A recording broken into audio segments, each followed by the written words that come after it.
Yeah, what's up everyone? This is Ethan and welcome to another special episode of Beyond Borders. I've got a question for you.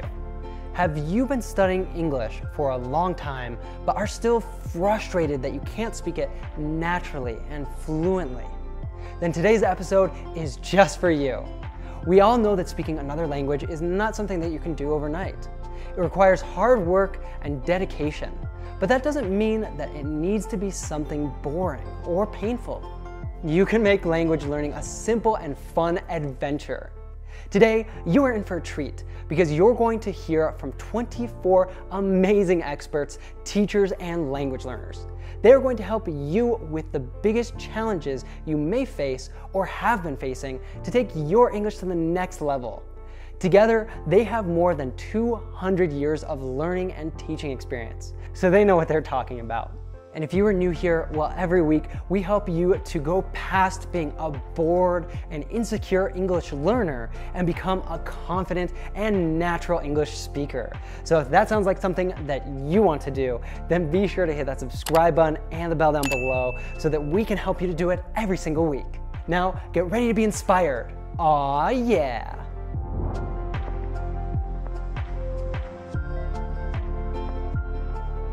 Anna, you learned English to a native level without living in an English-speaking country. What advice would you give to learners who also want to master the language? I'd say, don't waste your time. Just start. If you're thinking about learning English or leveling up your English or whatever, just start. I know you're afraid. I know you're being self-conscious and shy. I know. But just do it scared. Because there's even a book, Do It Scared. Take action. This is an antidote for fear. You have to take action. So yeah, just go for it. Just do, and don't mind other people's opinion. This is so important. Don't try to be perfect. Enjoy the process. This is really important as well. Enjoy the process. If you're not enjoying this, if it feels like too hard, too much of work and like you're going crazy over this, you're not gonna get that result actually that you want to get, because it's not gonna feel right for you.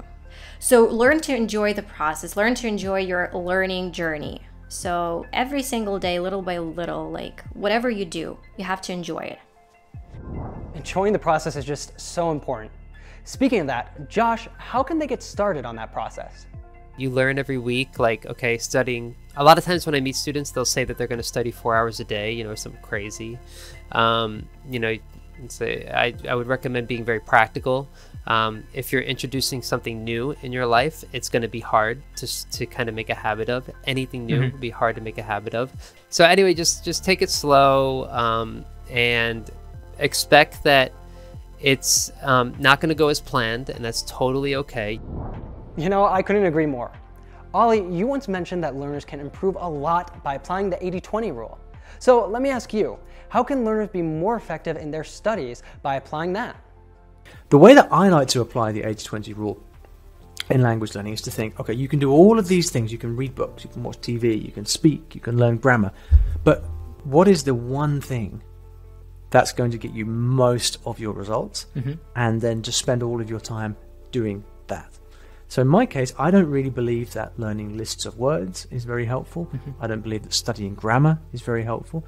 What I believe is that input should be the thing that you spend most of your time on, because input is where you're going to actually learn the language and have the opportunity to learn words, learn phrases, learn grammar. And so that can be watching TV series, like in your approach. It can be reading books of stories, like in my approach. But what I like to do when I'm learning a new language is to spend 80% of my time on input and then just 20% of my time on other things. Now, Christina, what about a student who needs English but hasn't really fallen in love with the journey or the language itself? What can they do to shake this negative feeling towards it? Look, you don't have to love English. But what I want you to do is I want you to think of English as a stepmother. You don't really have a choice in the matter. In this case, this person, this thing is going to live with you, perhaps for the rest of your life. and being able to civilly and productively interact with it is going to be really, really important for you in all these different spheres of your life. So what if English was like the stepmother in the situation, whether you like it or not? This is just what's going to happen, and you're going to have to live with her. Like, how can we make this a livable relationship?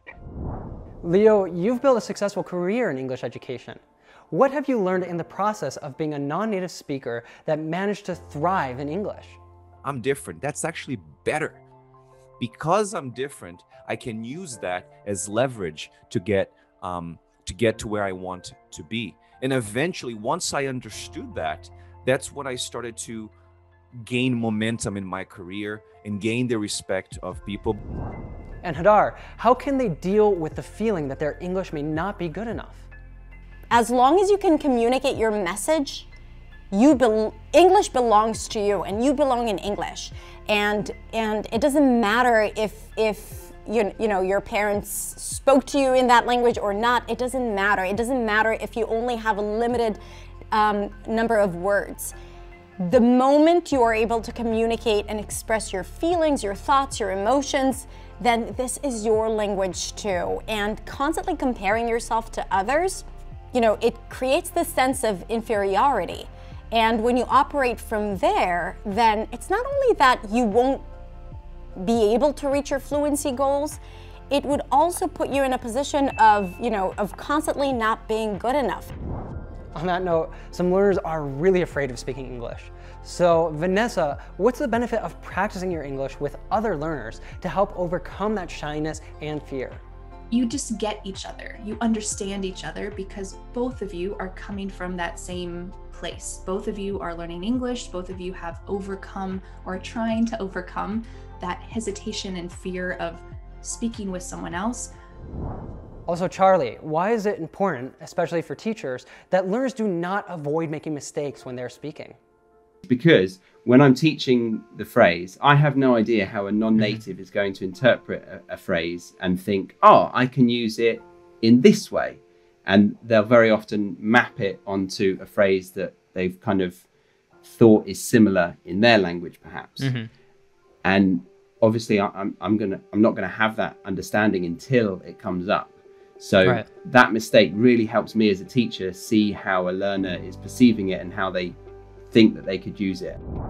And Gavin, why are mistakes not really a big deal when the student's goal is to communicate in English? Usually your mistakes aren't embarrassing. 99% of the time it's just you trying to find the right word. And so I realize that there is nothing to be afraid of, but everyone has to make this realization on their own. You can't be told there's nothing to be afraid of, just lose the fear, just speak. Everyone has to follow their own journey to realize it's going to be okay. That's amazing. Each journey is truly unique. Lindsay, I thought about asking why learners should focus on connection and not perfection when speaking the language. We don't want to show you perfection because we're not perfect. We make mistakes, right? We know that as native speakers. So why strive for that? So the connection, not perfection, the way I connect to that is I never want our learners to feel that, right? I never want language to get in the way of human connection. That's what that's all about. It should always be the #1 goal is to maintain the connection. Idahosa, do you see any problem with learners that focus too much on grammar? What happens in my experience is people try to be grammatical prematurely. And as a result, they sacrifice efficiency.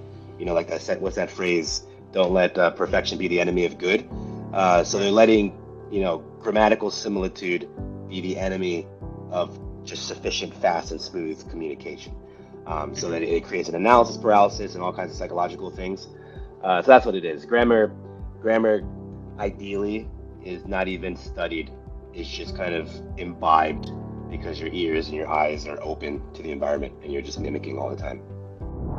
That's so interesting. Tiffani, what was your experience with grammar while learning other languages? I hit this plateau because I was so focused on the structures. I wouldn't speak unless I knew the sentence was correct. And it wasn't until my Korean friends, they said, Tiff, when you speak Korean, you understand very well and your accent is good, but you sound like a book. Or like you don't sound like a native Korean speaker. Your sentence structures are a little awkward. And that was because I was so focused on getting everything grammatically correct that I wasn't sounding natural. So again, it goes back to why I don't focus on grammar, because that was holding me back, even though it's important. Fascinating. I understand that you had a different experience with grammar, right, Veronica? I know that a lot of people don't really like doing grammar exercises, but for me it was really helpful. For me it was something that helped me improve because I'm like a really tactical person. I like knowing why a sentence is built a certain way. So for me it was only rational to do grammar exercises, and I like them. I really like doing them. So I spent a lot of time doing grammar because for me it was really, really important. So it truly depends on your style and your goals in learning the language, right? Speaking of goals, Gabrielle, you developed a strategy called WHOOP, which utilizes something called mental contrasting. When doing the WHOOP exercise, not only do they have to visualize their goals, but also their desired outcomes and, just as importantly, the obstacles in achieving those goals. Now, why is this mental contrasting so important?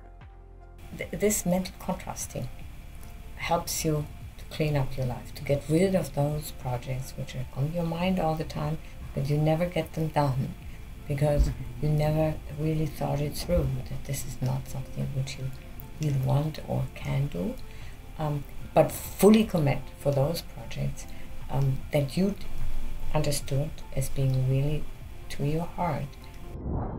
Rudy, you had really clear that you needed English to move forward with your dreams. What would you tell learners who want to take that first step? The thing that I always do is that, calculate backwards. So what is my goal and what I have to do for that? So I think it's always important to make it a habit of yours to talk in that certain language if you want to learn it. I think it's important. I think in the first week, I would look for different shows and different videos to watch so that I can enjoy it while reading some subtitles and stuff. Now that's definitely great advice that we can all try out. Now Jack, you mentioned that you used Friends to learn Spanish. What could learners do to learn with their favorite TV shows? So I took audio recordings from the show, slowed them down, repeated them, and then went to normal speed and then repeated them again. And the reason I chose Friends was because your reasons too, it's so conversational, it uses the everyday language. And the way that they dubbed it into Spanish really worked for me. I really love how simple and effective that is. Shannon Kennedy has an amazing language learning system that has helped her to learn over 10 languages. Shannon, could you share the system that you've been using to keep track of your language learning? I've been coming up with a system where I actually have all of my tutors on Notion now. So I have a table with each lesson. And so I'll title the lesson something based on whatever it was that we talked about. And so then I set up a table and my teacher and I are actually taking notes into Notion. And ultimately I want everything to get into Memrise. So in Notion, it's already in table format. So I literally just have to copy and paste it into my master sheet, which is on Google Sheets, and then I'm able to run a duplicate checker to make sure that words aren't in there twice. I'm able to keep track of what's in the spreadsheet and what's not. I have a little check button on Notion saying you've added this, you haven't added this. And so once a week I'm able to just take all of that, consolidate it, go through it, clean it up, make sure translations aren't missing, make sure that nothing's already in the sheet, and then I import it into Memrise, and I'm able to keep my Memrise decks up to date and always have something new and that I'm working on with my tutors in them. Justin, I thought I'd ask you why having a system like Shannon's or keeping a language learning log is so important. That's really important for motivation, first of all. I mean, it just makes you do it. This is part of your process. It makes you reflective, right? Setting goals, it's kind of the same thing. You set those goals, you plan ahead, you make sure it fits into your life. Anything that you want to be at your best at, rather than just an amateur, right? I mean, you want to turn pro, right? You want to make it a part of who you are. You need to do it every day. Having a 4-minute conversation that's once per day, really simple. Write it down in your log. But yeah, going back to just the main idea is making sure that you're cultivating a nice mixture of activities, listening to podcasts, watching TV series, talking with people. You can write it down.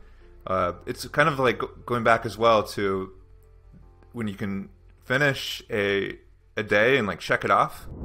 Hey, are you finding these experts' advice valuable for improving your English? Well, if you liked anyone in particular's advice and you want to learn more with them, then download the free Real Life app. There, you can listen to the full interviews with each of them with an interactive transcript and vocabulary definitions. And so many of you have told me that you are frustrated because you have no way to put into practice speaking English. Well, we went ahead and solved that. On the Real Life app, at the press of a button, you can speak English instantly with someone in another part of the world. Again, it's all free and you really have nothing to lose. Just search for Real Life English in the Apple app or Google Play Store. Or you can simply click up here or in the description down below. Now, Mark, I hear a lot from students that they feel frustrated that even though they learn new words, they have a really hard time remembering vocabulary. How can students deal with that? And a very important thing you can do to help you remember new words is to have some kind of image or mental association with the word. And it can be something abstract, something where the connection is really quite strange, an image that goes with a word. And the stranger it is, the better in fact, because then that way it sticks in your mind more.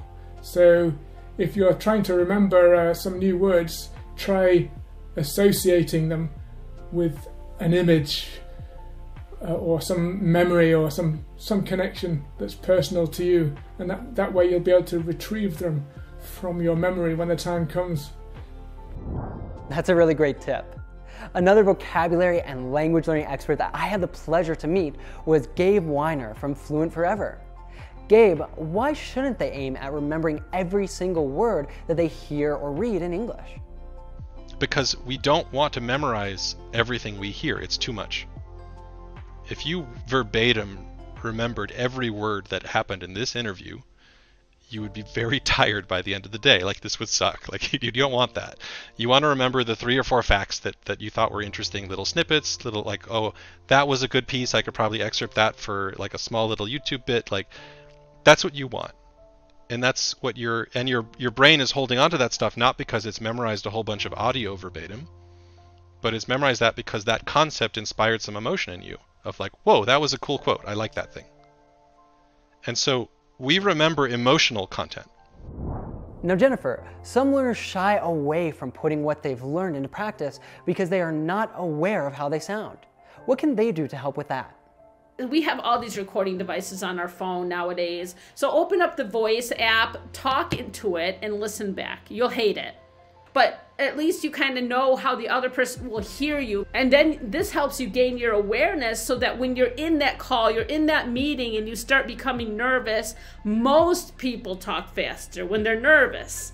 So now you understand how you actually sound, and that when you're talking faster, people may not understand you as clearly as when you're talking at a normal pace. So you can kind of stop yourself and check in and slow down and emphasize what you need to emphasize.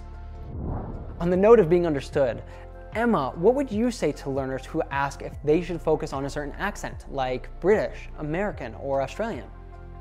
Even the idea of just obsessing over or focusing on a particular accent locks you in, to a certain way of life, a certain experience, a certain limited or finite set of opportunities, where by exposing yourself to a much richer or diverse range of accents and English speakers, your opportunity to interact, engage with, connect with people, all around the world is so much greater than by restricting yourself to just one, prioritizing one. Natasha, how can learners seize that opportunity to connect through English in this ever-changing, globalized world? If you don't expose yourself to the changing times of the environment that you're living in, believing that all environments change, then you could one day wake up in a world that is unrecognizable to you. So I think if one chooses to accept globalization in terms of the world is changing and you know, I am a part of this world. How do I put my fingerprint on it or my footprint in it? If you choose to do that, then you are also saying, you know, in a way, like, how do I become, you know, part of this kind of globalized citizenship? How do I exercise my right as a global citizen? How do I participate in this wider discussion? Don't be left behind. You have power as a person, so you might as well participate. Finally, last but not least, Luke, what would you tell learners who have been learning English but still feel like they're stuck? It's always good advice, I would say. And, you know, keep up the listening, just keep up the motivation. Sometimes, you know, it takes a while to notice your progress. Sometimes progress goes on when you're not aware of it. And then one day, oh, I'm better than I was. So if you don't feel like you're making any progress, just stick with it, keep going. Don't stop. The ones who, you know, the ones who stop don't make it. They're the ones who give up. So even when you feel like, oh, it's not really working out, carry on. It will get better.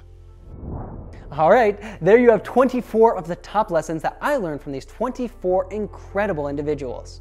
Remember that if any of their tips stuck out to you, you can check out the full interview with them on the Real Life app, linked down in the description below. Next, you might want to check out our lesson with Gabrielle, which gives you a strategy to take your English to the next level in 2022. Let's watch a clip from that.